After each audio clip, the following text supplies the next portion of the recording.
All right, I think we're all set here. Well, good morning, good afternoon, everyone. My name is Jeremy Martin, Vice President for Energy and Sustainability at the Institute of the Americas, and we're delighted to offer our latest installment of our 2017 Energy Webinar Series. And we're very pleased today to have a webinar focused on unconventionals in Latin America, updates from Mexico and Colombia. We appreciate the support for this specific webinar from ConocoPhillips and our ongoing support from Intercap Energy Systems for our energy webinar series. And for those of you who've joined us before, I think you probably know the routine, but let me go through it a little bit. I'll make some brief remarks, some brief introductory remarks, and then we'll invite Dr. Aldo Flores, the Deputy Minister for Hydrocarbons at the Ministry of Energy in Mexico, to offer some remarks. And we'll immediately follow those remarks by Dr. Rafael Herz, Vice President for Exploration at the Colombia Petroleum Association in Bogota. And then we'll come back and have a question and answer session with both of our presenters. And just a reminder, and for those who may not have joined us before, we manage the question and answer session via the chat function. So you will have the opportunity, and most of you seem like you've already availed yourself of the chat function. Thank you for doing that. But here's what we'll do in terms of questions. We'll ask you to, during the course of their remarks and presentation, and you don't have to wait, you can pose questions as soon as you please, to use the chat function. I've just written simple word question there, so use that function to make the question to our panelists, and then we'll come back to those, as I said, after both of our presenters have had the opportunity to speak. Well, let me jump into some brief comments to set the table for our panel and conversation this morning and this afternoon. And let me begin by congratulating our friends in Mexico and Dr. Flores and everyone there on the tremendous success that energy reform has had. I think July and July 12th in particular were a momentous day, and I know that all the hard work they've put in has begun to pay some dividends in terms of a couple of big announcements that day, both in terms of auctions and some discoveries based upon earlier let contracts. So congratulations. A lot of what's been talked about in Mexico and some of the big attention has been on an issue besides unconventionals. And in fact, with all of the attention on deep water and some of the other opportunities, we felt that it was a good opportunity, good moment to sort of revisit where countries in the region, in this case Mexico and Colombia, stand, and we'll focus today on unconventionals. So let me obviously state the obvious here with Mexico, and I think for those of us who've been following it, given the shared border and the geography of Mexico, I think we've been talking for several years about the potential for the prolific plays in the U.S. to obviously extend across the border into Mexico, and therefore Mexico has garnered a great deal of attention for its unconventional hydrocarbon resources. The U.S. Energy Information Administration has estimated that Mexico holds the globe's fourth largest resources of that nature. And I should also add that the Mexican government has been working diligently as part of its energy reform process to further understand the scope and issues associated with its shale potential. And as I understand it, will now move to include some opportunities, some blocks that are specifically related to the shale potential in an auction process in 2018. And obviously, that's one of the things we would like Dr. Flores to share with us a little bit more in terms of Mexico's shale opportunities. Not too dissimilar, honestly, is what's been the attention garnered in Colombia over the last several years in terms of the scope of its unconventional resources. And again, the EIA has looked at the potential and made several interesting analyses, including some assessments that point to the geological opportunity being very similar to the Eagle Ford in some ways, the Eagle Ford shale play in the United States that's been such a prolific opportunity and producer in the U.S. over the last decade or so. In particular, and I think many have begun to hear about, Colombia's Middle Magdalena Valley, and the EIA pointed to that as a huge opportunity for unconventional resource development in Colombia. But also, the EIA has pointed out the Llanos Basin as an area where perhaps Colombia could leverage its potential in terms of unconventionals. So I think with all of these positive indicators and all of the geological upsides and all of the analyses over the last several years that we've been hearing about and reading about, What we hope to do in today's webinar is convene a discussion and update on where the opportunities stand today, but more than just the geology and what we call the below ground. I think what we'd really like to talk about are the above ground. And so what's going on the regulatory and environmental side of those in those countries, in Mexico and Colombia, what's happening, and what does that mean for the current outlook? And the final point is, well, what needs to further occur to match the below ground potential with some of the issues above ground? And so really, I think the opportunity that we see geologically here now needs to be matched with some efforts in the face of obviously some price headwinds, but beyond just that, regulatory and environmental issues that that everyone has been dealing with. So with that, I'm going to wrap up the introduction, and I'd like to invite Dr. Aldo Flores to begin his remarks, begin our formal interventions here on the webinar. And Dr. Flores just celebrated earlier this week 1 year as Deputy Minister of Hydrocarbons. Congratulations, Aldo, on 1 year in the job. Thank you so much. Yeah, he assumed this job from the International Energy Forum, which was in Riyadh, Saudi Arabia. I think it was a 4-year term, and then before that, in fact, when I first got to know Aldo, he was working at Sunair as the Director General of International Affairs. He's been working on energy issues for a long time. He holds an economics degree and a PhD in political science from a small school just up the road here at UCLA. So without any further ado, Dr. Aldo Flores to speak about Mexico. Thanks for your time and joining us this morning, Aldo. Thank you very much, Jeremy, for the invitation, and also to the listeners for the interest in learning more about how Mexico is thinking and moving forward with its energy opening, and of course on the issue of unconventionals. I think it's worthwhile to begin by putting this issue of unconventionals, or the opportunities of unconventionals, into a broader context with respect to what Mexico has been doing in its E&P strategy since the reforms were adopted, the energy reforms to open Mexico's energy sector. And this is relevant because in such a short period of time, we have been able to create a framework that is already attracting a lot of attention. So these reforms were at the constitutional level approved at the end of 2013. And by the summer of 2014, we had the secondary laws approved and other regulations. Then it took us about a year to get to the first auction. And now we're in a situation in which only 2 years since that auction took place, we already have 66 companies from every continent of all sizes and characteristics already participating in Mexico's oil industry. Some of them have won contracts with which they have already begun working. Some are about to do so. But this already speaks volumes about this transformation. 2 years ago, we had one E&P company, Pemex. Today, we have 66. 2 years ago, we had no new oil finds outside of the work that Pemex had been doing. Today, we can report that 2 companies have found together potentially 3 billion barrels of oil in the shallow waters of the Gulf of Mexico, and that makes already this reform a success in its early stages, and we can see already a lot of attention growing as we keep moving forward. The E&P strategy that we have set forth is part of our 5-year plan that identifies blocks for exploration and production in the shallow waters, deep waters, and onshore conventional and unconventional resources, or areas that are rich in this type of resources. We are very interested in including unconventional resources in our strategy, if only because they represent about 53% of Mexico's prospective resources.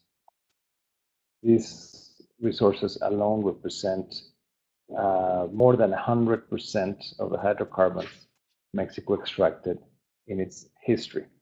So the potential is huge. And if we address, or if we seize that opportunity, we will be able to strengthen in Mexico's the supply of natural gas, because we have very high potential in this type of production, as has been identified already by expert analysis. This should mean, of course, more capital expenditures, and in bringing in new technologies. It should lead also to more employment, direct and indirect job creation. That is, we expect that can be similar to what we have observed in the US, especially on the north, owing to the continuity of the Eagle Ford from the south of Texas into the north of Mexico. We have been working to craft a competitive framework. So we have the legal safeguards, we have the regulatory framework, we have the institutional architecture to make sure that participation in this sector in Mexico is as virtuous as possible, that we do it in a transparent and competitive way, and that companies compete for the right to work in these resource-rich areas. We have yet to have an auction involving blocks with unconventional resources. And the reason is because we have been working precisely in the regulatory guidelines that will serve to make sure that work is complies with the environmental priorities, with the social license requirements that we also care about, and that things are done the right way. So we expect to have our first auction once these regulations are ready. Our new agency that is in charge of industrial safety and environmental protection in the oil industry has already crafted that regulation. It has been approved. But there's additional regulation that is required in terms of, for example, water use, and other types of environmental impact that matter to us. And when we have those ready, we expect to have the first auction. We hope that we can announce that the auction will be taking place sometime at the beginning of next year. Hello? Yes? So we hope that this is going to happen by the beginning of next year. But again, we will not take any additional steps until we're sure that the regulations and the institutions are ready to take that step. And of course, this also involves making sure, as I've said, that the social license is well taken care of. So to sum up, we have already an indication of strong interest and success that we hope to build on for the next stages. We have strong potential in unconventionals. We have already a strategy and identified blocks, about 150 of them, to consider for our auctions. We have the regulations, most of them in place. We have a process that has shown already its virtues. It's also a process that is self-correcting. We keep improving it as we learn lessons from past auctions, and we do expect to move forward with auctions of unconventional resources as soon as we finalize some of the final regulatory stages or steps that are required. So we're very enthusiastic about that opportunity. Excellent. Thank you, Aldo. We'll come back to, obviously there's several questions there that I think we'll come back to, particularly in terms of some of the elements associated with regulations. You mentioned social license to operate and the timing. So Obviously, social license to operate is a key element across all segments of the energy sector, but particularly, as you noted, in some of the water use and some of the environmental issues associated with unconventionals. So let me invite Dr. Rafael Herz, because I know that these are some of the same issues that the Colombian government and the Colombian Petroleum Association are dealing with. Dr. Hertz is an economist who's graduated from the Freie Universität in Berlin. He's spent some time at the German Development Institute doing postgraduate studies. He also worked at the World Bank and has also worked in other jobs, including in the Ministry of Finance in Colombia. Since 2013, in September, he's been executive vice president of the Colombian Petroleum Association, the ACP for its acronym in Spanish. And so he's focused, and he brings a wealth of experience from the private sector in the oil and gas business in Colombia. So we're delighted to have him present and share some insights from Colombia on their unconventional resource opportunities and sort of what's that issues, the above ground, below ground discussion that Aldo began. Dr. Hertz, over to you. Well, thank you very much. Unfortunately, I didn't study in UCLA. I don't live in La Jolla, so those are the negatives. But hopefully, I can bring insight from the cold and of Bogota to this discussion. Basically, want to start with a macroeconomic perspective. Very short, I think, with the new sort of medium-term perspective that the Colombian government is assigning to its macroeconomic scenarios. The production in Colombia has to remain for the next couple of years at roughly 840,000 barrels per day. And they have to remain so for a long time period, basically assure the macroeconomic stability that is contained in Colombia's constitution, what we call the fiscal rule. That requires a very important exploratory effort of basically incorporating new reserves of some figure around 1,000 million barrels. So there is a need for a continuous exploratory effort and success so that ultimately the macroeconomic balance remains in place. And despite all the efforts of the Colombian economy to diversify, which will continue and are going to be extremely important, there is no doubt that the income provided from the oil and gas sector continues to be an important part of the success story in terms of the macroeconomic stability. In that respect, roughly anywhere between 10 to 20% of those new reserves that need to be incorporated could come from non-conventionals. And as Jeremy stated in his introductory remarks, there is a very optimistic view about the Middle Magdalena Valley. Many of the companies have actually already started their activities. And on top of that, more recently also in the Llanos Basin, where obviously most of conventional production from Colombia is coming. These numbers that I'm talking about could reach if things happen as expected, and if some of the above the ground aspects that Jeremy alluded to are resolved, and which I'm going to talk about in just a few seconds, that basically non-conventional production could add, in terms of equivalent barrels, anywhere between 20,000 barrels per day in 2020, all the way to 280,000 barrels per day in 2028. So there is no doubt that the non-conventional source is going to be very important in that aspect. Another issue that should be noted is that while initially, when the new administration in Ecopetrol took office, non-conventionals were not at the core of its strategy, that has changed recently with several declarations by the president of Ecopetrol stating the importance of non-conventionals in Ecopetrol's strategy per se.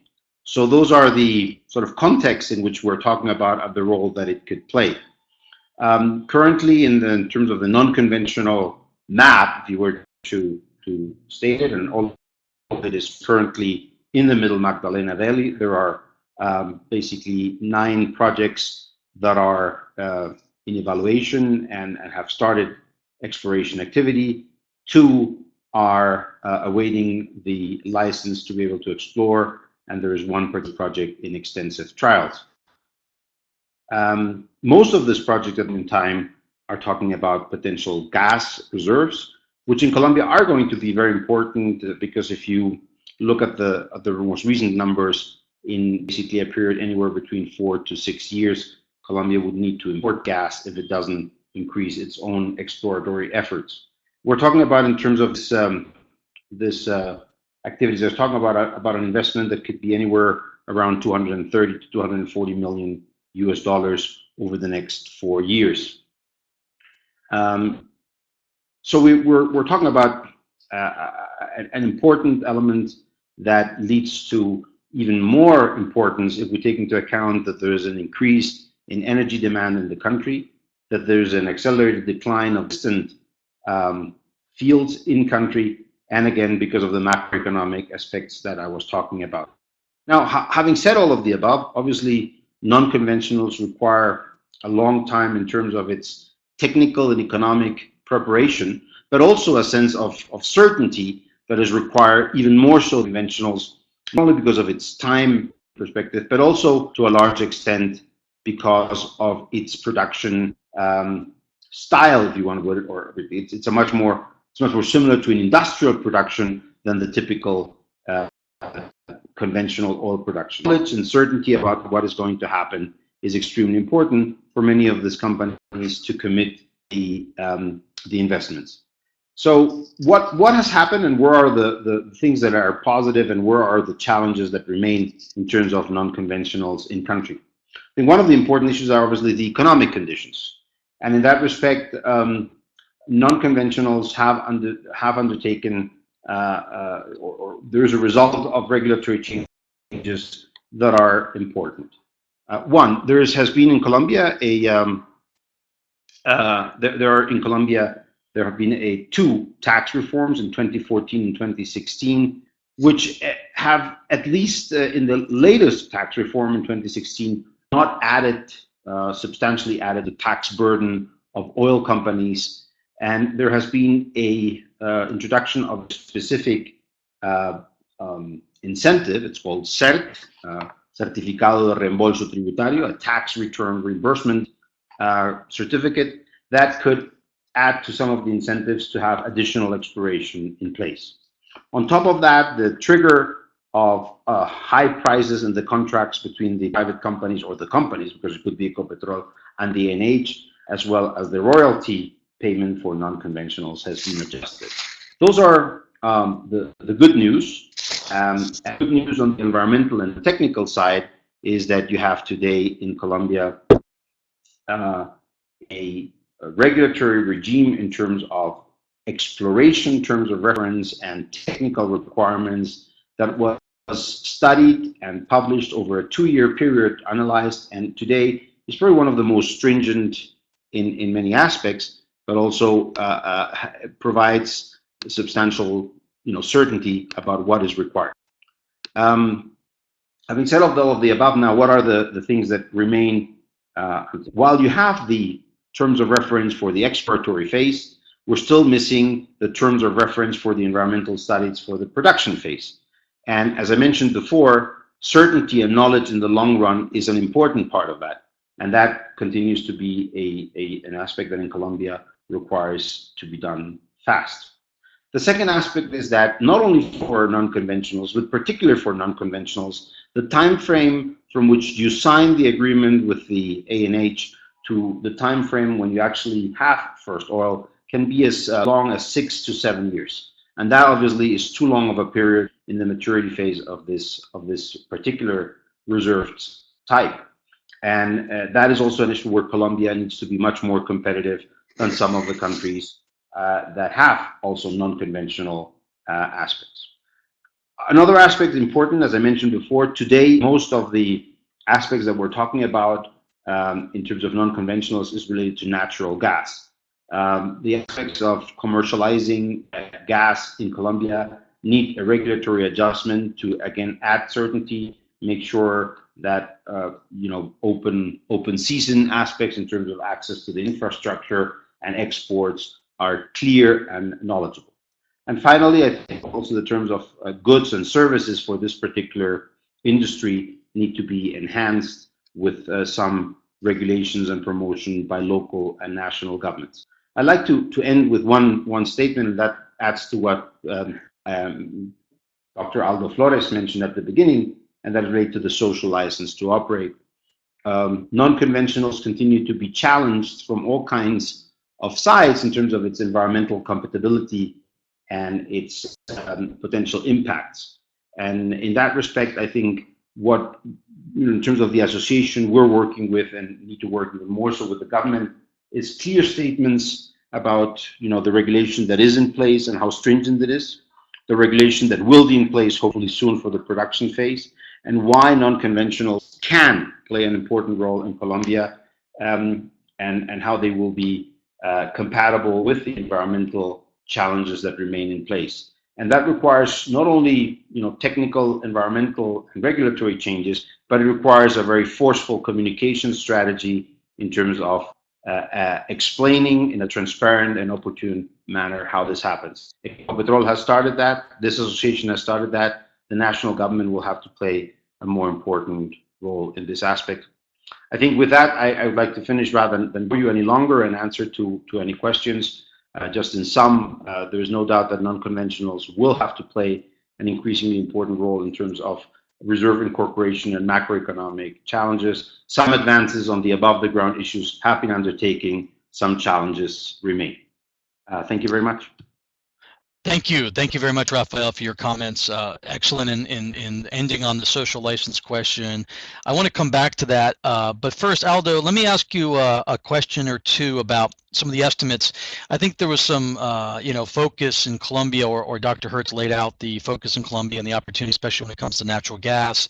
And then there were some projections in terms of production estimates for roughly 20,000 barrels equivalent by 2020, and going out even more. So the question would be, in Mexico's evaluation of the mosaic of opportunities from deep water to onshore to all the various elements, where in terms of the estimates for unconventionals contributing, do you have any numbers that you can share with us in terms of the potential and what you expect, or what SENER expects unconventionals to contribute?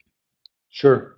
Let's see. We have about, in terms of prospective resources in Mexico, those that might be found and then turned into reserves eventually, over 110 billion barrels. Of those, 60 billion, just about, barrels of oil equivalent correspond to unconventional resources.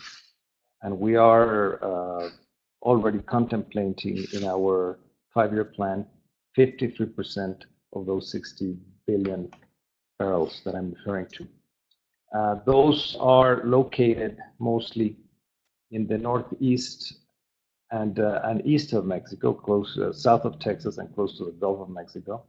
So that's in the Sabinas and Sabinas-Burgos Basin and in the Tampico-Misantla Basin.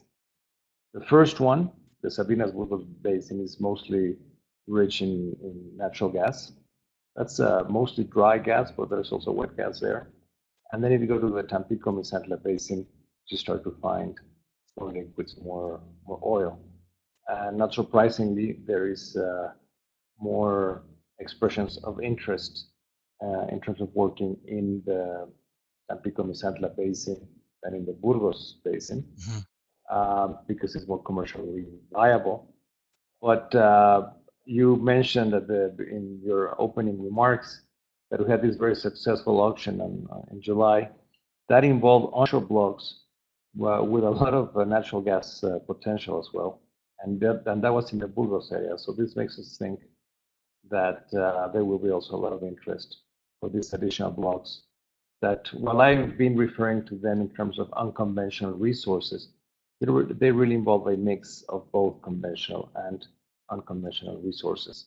So the potential is pretty high, and as I said, this involves over half of the prospective resources Mexico has, and it's a pretty sizable amount considering the profile of Mexico's past production and future demand. So without trying to, no, thank you for that. And obviously those reaffirm a lot of the information and what I mentioned, the below ground potential. So you mentioned in your remarks 150 blocks identified. Obviously you're not going to put all those out to auction when you determine the auction for unconventionals next year. Any idea of the scale of blocks or what are you looking at or what are you evaluating? Yeah, well, these blocks are mostly of around 200 square kilometers. We are still analyzing which ones will be presented in which auctions. But in the context of the 5-year plan, which has an ending date of 2019, is that we expect to have all of those blocks that I mentioned, maybe 150 blocks, auctioned in that time frame. So no, they will not be presented in one event, but we do expect to keep moving in a faster way since we haven't been doing that as much. And yes, I must insist, this is only as long as the environmental safeguards and the regulations and the social license is guaranteed. We want these projects to be successful. We want companies to be environmentally responsible, and we want communities to feel a part of these opportunities and the development of this industry, so that it also brings the benefits that it is supposed to generate to those that will be working in the industry and in these areas. Oh, thank you. Let me. I think we've got several questions, and I think people have identified here the chat function to use for the questions. So please keep sending those questions. We'll get to them. But I want to pick up on that social license, and I want to go back to Dr. Herz. But first, Aldo, can you give us, and I know this is something near and dear to your heart, and this is an issue you're working very closely on. What are some of the exact, let's call them methods, or what are you using in terms of approaches to indeed foster that and create what we all call the social license to operate? It's not just government, it's not just industry, it's community, it's all the stakeholders. And I think we saw an interesting example of an announcement earlier this year in Argentina where you saw federal government, provincial government, labor unions, industry all come together to form an agreement, a pacto on a way forward in terms of Vaca Muerta. Can you help share with us some of the specifics on social license in Mexico, and then we'll ask Dr. Hertz the same question. Sure. Well, the Mexican legislation requires consultation with indigenous communities and requires also the social and environmental impact assessment of these projects. And in that requirement, it also establishes general principles and guidelines for these consultations to take place. The Department of Energy of Mexico is leading some of these consultations. There's an office that is in charge of coordinating it, and we are very much engaged in making sure that every relevant party is listened, that the concerns are addressed, and we have not done anything that is not fully in line with the intention of being as thorough as possible. In the auction that we just had in July, we had contemplated, for example, a couple of blocks that required this social license for them to be presented in the auction in the final stage. Since the consultations were in progress, we prefer to delay the inclusion of these blocks until the consultations are finalized. So it's part of an ongoing process. It's already well structured. It's of course still developing further, and it is a coordination that the authorities are undertaking with the participation of of various agencies and also NGOs were required, and and the local communities, of course, on an ongoing basis. Excellent. And that office is part of your Undersecretary for Hydrocarbons, right? The office of that's dealing with those issues. It's not directly part Okay. of this Undersecretary of Hydrocarbons, but it reports directly to the Secretary. And but of course, we're very much closely coordinated. Okay. Dr. Hertz, so let me ask you the same question, take into account perhaps that example I mentioned, Vaca Muerta in Argentina. But I want to add to it something, and Aldo mentioned the local communities and local municipalities. Is there, I understand that there's the discussions of similar nature in Colombia, but is there actually the potential that communities or municipalities that gain the veto right in Colombia and therefore could actually stop an opportunity or development? In other words, vetoing the project. Does that make sense, or is that something you explain a little bit? Sure. Actually, in Colombia right now, we're facing an issue, and it could be a discussion of many minutes of its own, so I'll just summarize it. Currently in Colombia, there is an issue. It's called consultas populares, popular consulting processes.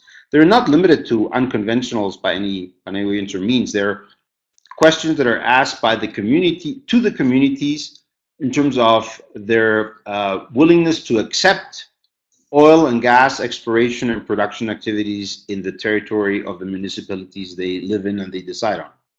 As you can imagine, if the question is asked like that, many municipalities have already voted against the presence of oil and gas industry. And the concern that obviously has been expressed by this association, but also by the government, is that that could lead potentially to a prohibition of an activity that is both legal, legitimate, and that provides a public good. Because even today, Colombia is current income for the national government, 21% of it comes from the sector. And today, more than 40% of exports come from this sector. And so the dependency on the sector continues to be high.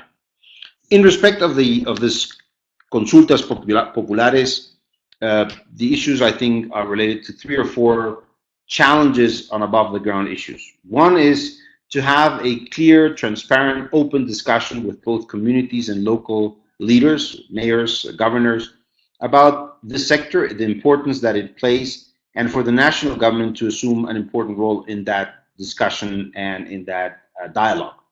Number 2, as you probably know, there's been a change to the royalty system in Colombia, by which the producing areas have received today many less resources than they were receiving only 4 or 5 years ago.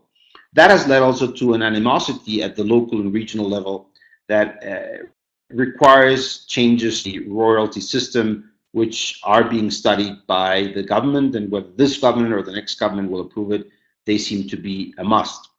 The third issue is in terms of regulating the consultas populares themselves and saying what can and cannot be decided upon. And a little bit of the conceptual issue there is that this popular consulting processes can ask maybe how oil and gas exploration can occur, what kind of impacts can be either mitigated, prevented, or compensated, but not prohibit the activity in and of itself. So I think, we are obviously in Colombia in a particularly historical time frame, with the peace agreements having been signed and now being implemented, in which more and more direct democracy and involvement of communities will play a role. But if, from a legal perspective, issues like the royalty system and the actual, let's say, limiting of what the popular consulting processes can and cannot decide are undertaken on the one hand, and then on the other side, making sure that there is an open and transparent dialogue about how this industry can play a role, that is critically important for the future of the country. And most importantly, that the decision is not whether you have an oil industry or agricultural activities, ecotourism, cattle raising, but actually how the activities need to be complemented and can actually survive in very same area like in many other countries in the world. So what we're actually currently seeing, Jeremy, in terms of answering your question, rather than this sort of big agreement like in Argentina or so on. I think we're now seeing how to deal with this popular consulting processes and making sure that they do not stop the activity. And when we're talking about not stopping the activity, it's not only related to unconventionals, but clearly unconventionals have even a more complicated discussion around some of the environmental issues we mentioned before. No, absolutely, and I think most online appreciate the challenges of recent years in Colombia, indeed in conventional production as well. So thank you for the information vis-a-vis unconventionals. There's several questions here I want to try and get to before we run out of time. Whenever we talk about unconventionals, there's always an infrastructure question, and you mentioned some things, Dr. Herz, in terms of factory production. But let's start with infrastructure related to pipelines. So moving the product to market, let's say, the question is there enough infrastructure in Mexico and Colombia to transport unconventional resources? So Aldo, perhaps if you want to go first and talk a little bit about how, in broad terms, you and the government foresees the ability to move production to the appropriate market and to where it needs to get. Sure. The key challenges in the Northeast, when the Burgos Basin exists, is both about infrastructure in terms of pipelines and water, but also it's about water accessibility. We do have some major pipelines close to that area, but additional work would have to be required. Further south in the Tampico-Misantla area, water and infrastructure are not such a big deal. So it's not necessarily a constraining factor in Veracruz, Tampico-Misantla. It is a little bit more of an issue in the Northeast. That said, and to insist, the interest revealed in the past auction already speaks volumes, if you will, about how important the constraint infrastructure price is, and it means that it has not been a main issue for the companies. It may also help that, as I said, we have some major pipelines coming north to south, some of them importing gas from the US, but also that some of these pipelines will be able to interconnect with those, or maybe also in the US system. We have yet to see how the market solves that equation. Yeah. So it's not yet a significant constraint if we consider how investors are voting. Rafael, in Colombia? I think the short answer is no, the infrastructure for transportation is not sufficient today, and there are obviously plans by the pipeline companies to maybe add to that capacity. The big question here is what comes first. You know, the knowledge about the reserve capability, incorporation capabilities and the need, or obviously the increase of the infrastructure. I think that at the end of the day, the answer today is clearly the gas transportation pipeline, if it is gas, and what is currently more likely is not sufficient, and also the longer answer is there's clearly a sense that that infrastructure capacity will increase once there is confirmation about the ability to produce substantial new gas reserves out of the Middle Magdalena Basin. Which, thank you very much, which leads to a great question here. We all have focused, and a lot of the conversations have focused on the Middle Magdalena Valley. Talk a little bit outside of the Middle Magdalena in terms of unconventional potential in Colombia, if you could. Sure. I think the second big basin, I mean, when you talk about non-conventionals, you normally talk about the larger basins because of the, factory style production that is different from the, single field production in conventionals. And in that respect, besides the Middle Magdalena Basin, there have been new geological discoveries, or senses that there will be some in the Llanos Basin, which obviously where the infrastructure capability is much larger. That would obviously solve that issue. But in terms of the proven reserves, or probable reserves, I should say, there is more likelihood at this point in time in the Middle Magdalena Basin and the Llanos Basin. Having said that, many companies are now starting to be there for many reasons. Number one, because there's the infrastructure. Number two, because the services related to this industry are in a much better position to be placed in an area where this industry has already been for 60, 70 years. And thirdly, because some of these companies know the area from their conventional exploration phases. So in some, today the geological expectation is in the Middle Magdalena Basin. However, a lot of companies are turning to the Llanos Basin because of the advantages that I just mentioned. And it could actually happen that some of these Llanos developments come to fruition even earlier than the Middle Magdalena Basin, which today seems to be the more promising area. Interesting. Oh, thank you for that. So let me turn to, there's a couple questions related to, and thank you, Rafael, for bringing up the peace agreement. It's something obviously that is an important part of the overall conversation in Colombia. So let me pose a question to both of you. There's a couple questions here about security concerns in northern Mexico, but let's posit this question both in terms of Colombia, and the peace and the post.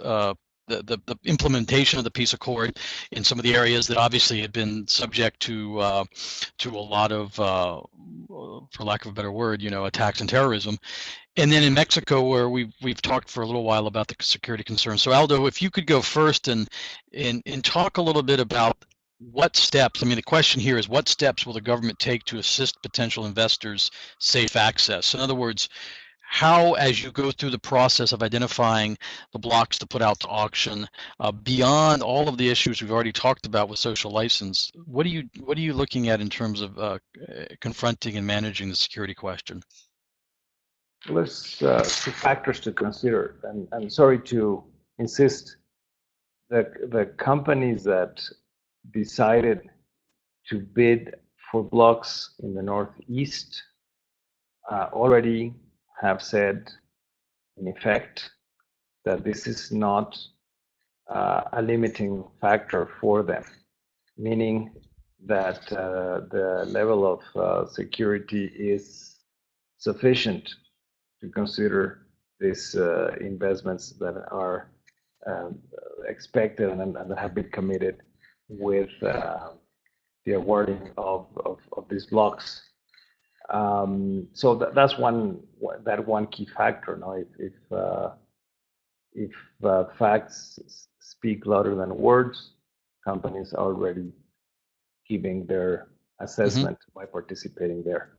Which is not to say that there aren't challenges with respect to security in that area, and it's an ongoing work of the Mexican government, of the security agencies and the like, to make sure that does not become a constraint for investments and communities and the rest.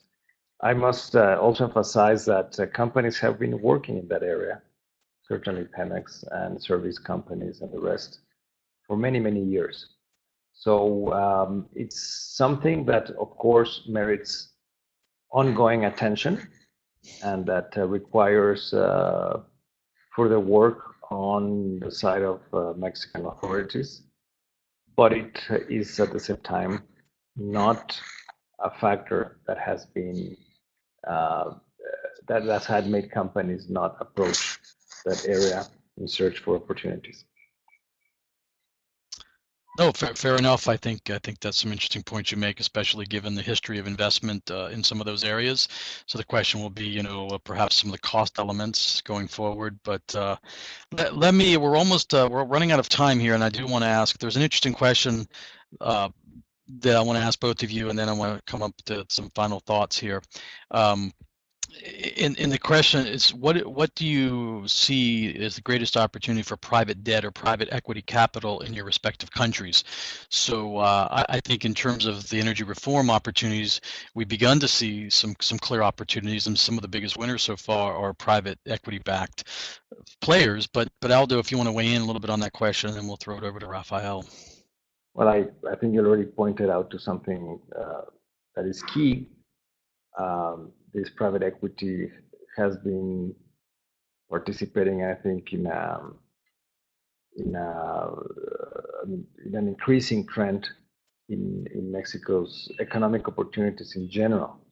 And we see more and more investment funds approach us, asking for guidance on where policy is going and what are our intentions in terms of facilitating investment. And as we have said on and on, we are very much keen to have a transparent framework and free markets and competition, and all ideas are welcome.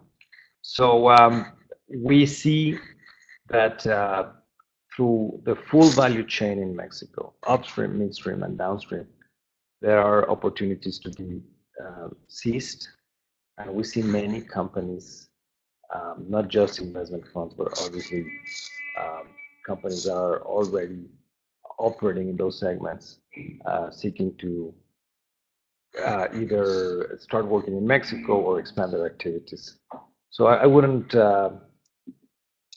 want to focus on just a particular segment, and but I can tell you that the investment is across the board through the full value chain. Thank you. And Rafael, I apologize. I didn't give you the chance to weigh in on the security question and some of the post-peace implementation. So if you could take both of those, the private equity as well as that question earlier. Sure, and I'll do it fast. On the security side, I think that clearly the number of attacks to oil infrastructure have reduced substantially since the peace agreement with the FARC. And I think the challenges in some of the areas have shifted from the armed conflict to the social issues that we're talking about that are, to a certain extent, politically based. There's a political discussion about the role of extractive industries versus a more agro-industrial based development model. And I think the big challenge of Colombia is to discuss whether it's really a question of either or better, how to make it happen as an and.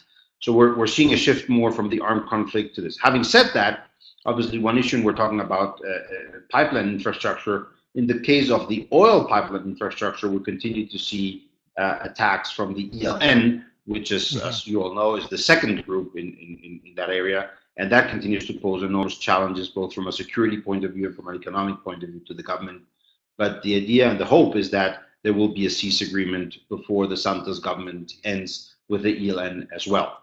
That to the security question. Now, in terms of the private debt and private equity role, I think we're talking about, the need for additional gas pipeline infrastructure. We're also talking about the need to increase service industries for non-conventionals. There was a question about whether there is an increase in import of that technology or local services. Colombia has no local content requirements, and in that respect, I think many of those industry technologies will be imported. Having said that, some have to be based in country because of transportation considerations, because of competitiveness aspects in terms of salaries and so on. And I think that's another area where there will be a need for funding. And the third one, and I think that the first two, infrastructure and service industries will probably require more private debt.